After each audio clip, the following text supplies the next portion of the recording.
Good evening from New York. I'm Chris Hayes. Today, as they have every day since Donald Trump's victory, groups of Americans took to the street in protest. This was a scene in Los Angeles, site of one of several student walkouts that took place across the country. Meanwhile, in Washington, President Obama held his first news conference since Election Day.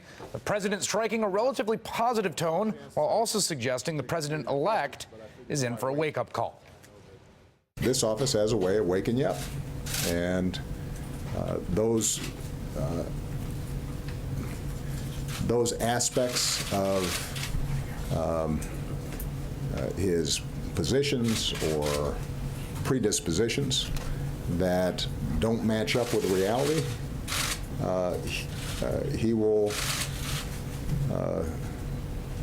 find shaken up pretty quick, because reality has a way of asserting itself. Trump is poised to enter the White House with zero experience in the government or the military, the first time in this nation's entire history. And during his meeting with the president last week, a source tells NBC News, Trump asked how many White House staffers he could replace and was surprised when President Obama told him it is his job to replace everyone. In his remarks today, the president repeatedly urged Trump to send, quote, signals of unity to groups he had offended, starting with his staffing decisions. But Trump has already taken a massive step in the opposite direction, naming as his chief strategist and senior counselor Steve Bannon, the former chief of Breitbart News, a website that has become an online home to white nationalism. The decision has generated a furious backlash, and later in the show, we will have the heads of both the Council on Arab-Islamic Relations and the Anti-Defamation League here to respond. Trump, who famously told NBC's Chuck Todd last year that he gets military advice from, quote, the shows, seems to be looking to fill many top posts with people he has seen on Fox News. Among those he is reportedly considering for high-ranking positions, Fox national security commentator Richard Grenell, Fox contributor Laura Ingraham, and Fox commentator John Bolton. Bolton, a proponent of a very aggressive military posture on behalf of the United States across the globe, is said to be a leading contender for Secretary of State. Last year, Bolton penned an op-ed headlined "To Stop Iran's Bomb, Bomb Iran." Trump has tapped three of his children, Ivanka, Eric, and Don Jr., to run his business empire, an arrangement he falsely calls a blind trust. Now, NBC News has learned that Trump is exploring the possibility of getting top secret security clearances for all three of those children, potentially giving them access to the nation's most closely guarded secrets at the same time they seek to grow the family fortune. All this is happening as Democrats seek to pick up the pieces after last week's disastrous showing at the polls. Today, Representative Keith Ellison formally launched his bid to become the next chair of the DNC, with strong backing from, among others, Elizabeth Warren, Bernie Sanders, Harry Reid, and Chuck Schumer. Many are pointing to this clip from last July as a central plank of Ellison's resume for the job. All I want to say is that anybody from the Democratic side of the fence who thinks that who's terrified of the possibility of President Trump better vote, better get active, better get involved, because this man has got some momentum, and we better be ready for the fact that he might be leading the Republican ticket. Next, I know you don't believe that, but I want to go on. Sorry to laugh. Next week, you know, George, we had Jesse Ventura in Minnesota win the governorship. Nobody thought he was going to win. I'm telling you, stranger things have happened. Indeed. Joining me now for his first interview since formally entering the race for DNC chair is Representative Keith Ellison of Minnesota. Congressman, it's great to have you here. Thank you, Chris. I think let's start here. I think people are looking at this position to head the DNC as the kind of first concrete step the Democratic Party is going to take to understand what happened last week and to reverse its fortunes. Why do you want to lead the DNC, and what is your vision for that institution? You know, Chris, I believe that every American should know that the Democratic Party is there for the working man and woman of this country. The Democratic Party is the vehicle for people to reach their hopes, their dreams, to be able to live a good quality life and have an inclusive society. You know, the fact is that, you know, what we saw, I think, is a table flip. People outraged because of stagnant wages for quite a long time, feeling like they have not been heard, feeling like the folks with the money put that money into politics and kind of took the attention away from them as citizens of our country. Well, you know, I believe we got to return that focus right back to the working man and woman of this country, affirm the idea of better wages, affirm the idea of the right to bargain collectively on the job, affirm the idea of having a clean environment, You know, these are the things that are our core values, and that's where I want to take the Democratic Party. It's interesting to hear you say that because, as you know better than anyone, there's this roiling debate happening among Democrats and different writers and progressives about what happened and different theories for it. And what I'm hearing from you is a kind of economic populism argument. I mean, what I'm hearing from you is that you feel that the Democratic Party, I don't know if you mean the Clinton campaign specifically, essentially lost its core economic message. Is that the critique? You know, let me say this. If you look at the numbers in the last election, President Obama actually won a larger number of white working class voters than voted for Hillary Clinton. So if it was simply some sort of racial backlash, then that is an unlikely outcome. I think what happened is that Trump did appeal to negativity, had a negative campaign, calling her Crooked Hillary, which was, and sometimes negative campaigning can work. That's why people spend money doing it. And so, unfortunately, they've been trying to tarnish Hillary Clinton for a long time, and her good record, her excellent record of service, just wasn't able to break through in the last week of that campaign. And I think that's pretty much what happened. So there's the question of the campaign in terms of the presidential, right? But there's a deeper question. It has to do with the sort of states across the industrial Midwest that flipped, including almost shockingly your state of Minnesota. But it didn't. It did not, but it came, boy, did you, if I gave you truth serum, you're going to tell me you thought it would be that close?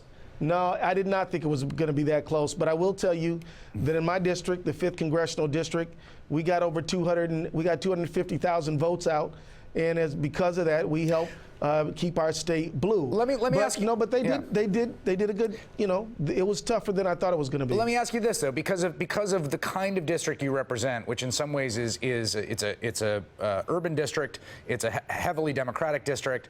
What do you say to people who say someone who represents a heavily blue urban district is not the right person to have their finger on the pulse of the kinds of districts, say your colleague Colin Peterson's district in the western part of the state, that he won, that Trump won overwhelmingly, is not the kind of person to have their finger on the pulse of the kinds of districts Democrats would need to win back the House, the kinds of places the Democrats would need to win back the Senate and the White House?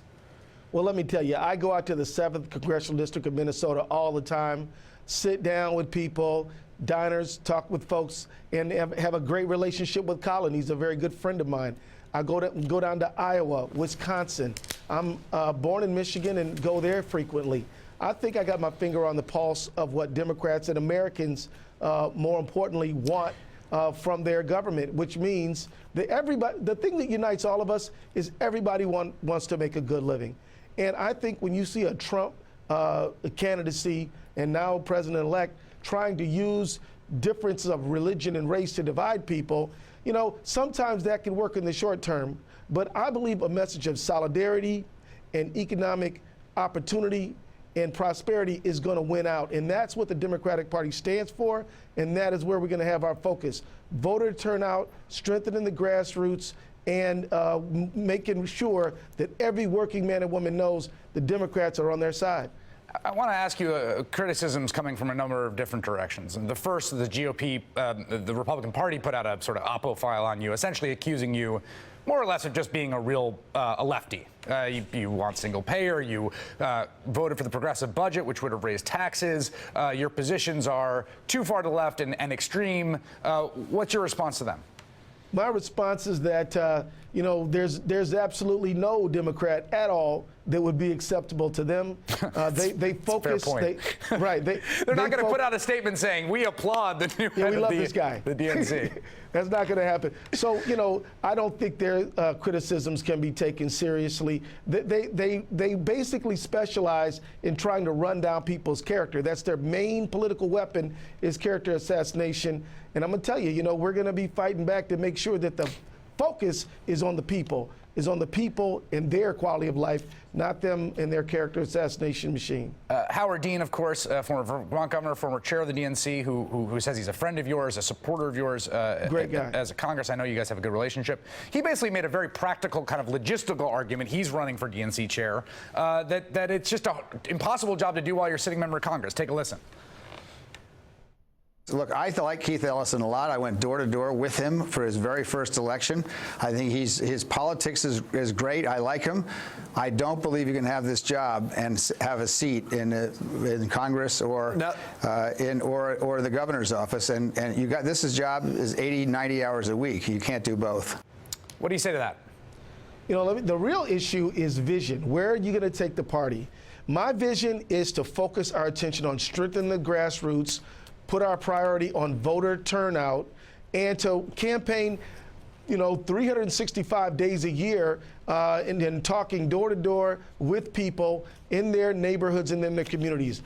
I have a work ethic that people who know me know that nobody's going to outwork me. I'm going to be tireless, working all the time, and I'm going to be making sure that the message gets to the people. Plus, let me tell you this, Chris, this is not a job just for one person.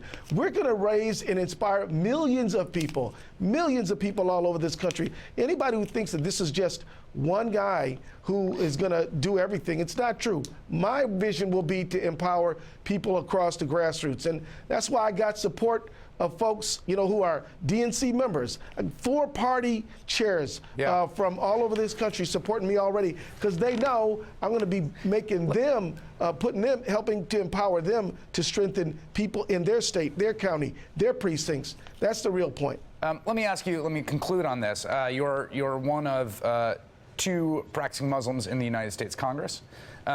You are looking at a president-elect who has called to ban Muslims from the country and who just installed as basically his one of top 2 people in the White House, Steve Bannon, who runs a website that's warned of Obama importing Muslims, who has trafficked in all kinds of very ugly and gross stereotypes. I mean, what is your reaction to the announcement about Steve Bannon?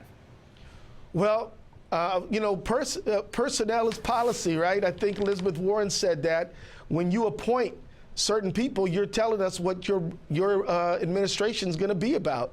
And all I have to say is this. We are going to come together. We're not going to let these people divide us and conquer us. We're not going to let them divide the black from the white, from the Latino, from folks born here, folks who came here, different religions. We're all unified. We're one America, and we're going to come together, and we're going to rebuild that ladder of opportunity for everybody. We're going to make sure people have some real security, social security, economic security, and we're going to make sure that folks know that the Democratic Party is on their side. And any of this divisive stuff to break us apart is not going to work, because we're going to be on the case. And everybody all over this country is going to understand that, when we say liberty and justice for all, that means all, no exceptions. All right, Representative Keith Ellison, thank you for your time tonight. I really appreciate it. Thank you, Chris.